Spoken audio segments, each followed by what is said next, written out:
Nicolas Sarkozy a ironisé sur votre sort lors de votre postulat à la présidence de l'UMP. Aujourd'hui, il vous considère comme un homme à abattre. Cela vous conforte-t-il dans votre démarche? Vous savez, je n'ai pas besoin d'être conforté dans ma démarche.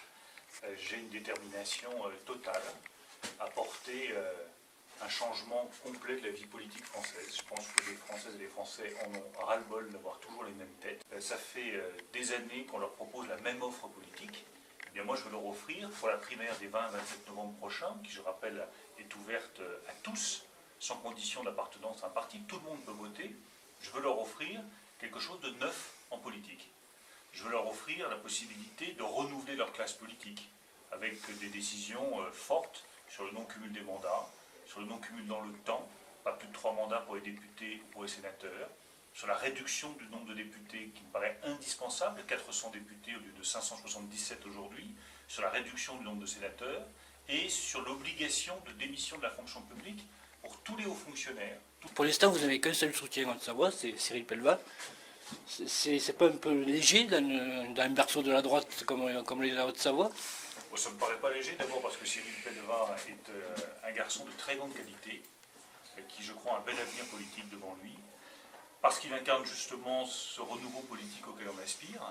Et puis vous savez, derrière Cyril Pellevat, vous verrez dans les prochaines semaines qu'il y aura des conseillers départementaux qui se prononceront pour moi, des maires. J'attache beaucoup d'importance à ce soutien des élus locaux, parce que je considère que c'est eux qui sont les plus proches de la population. Et donc avoir le soutien d'élus locaux derrière le sénateur Cyril Pellevat, c'est pour moi extrêmement précieux dans un département, la Haute-Savoie, que je connais bien et que j'aime profondément. Vous êtes allé à Genève hier, c'est pour prendre une stature internationale par rapport de chef d'État?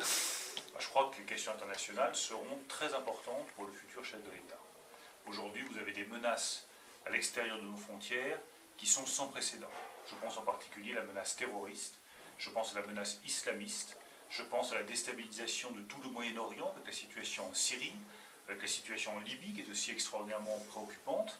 Et donc oui, il faut avoir des échanges internationaux et maîtriser les questions internationales. J'ai gardé une relation personnelle et amicale avec Kofi Annan, donc j'ai voulu effectivement retourner à Genève pour discuter avec lui, comme je le fais régulièrement.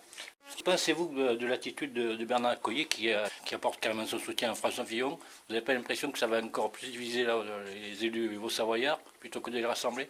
Non, parce que je crois que dans une primaire, chacun est libre de soutenir qui il le souhaite. Il y a différents concurrents, c'est normal que chacun soutienne le concurrent qu'il souhaite. Le tout, c'est que ça se fasse sans querelle de personne. Et je souhaite qu'il n'y ait pas de querelle de personne à l'occasion de cette élection primaire, mais un vrai débat d'idées. Et pour le coup, il faudra aller au bout des idées, confronter les idées, confronter les projets.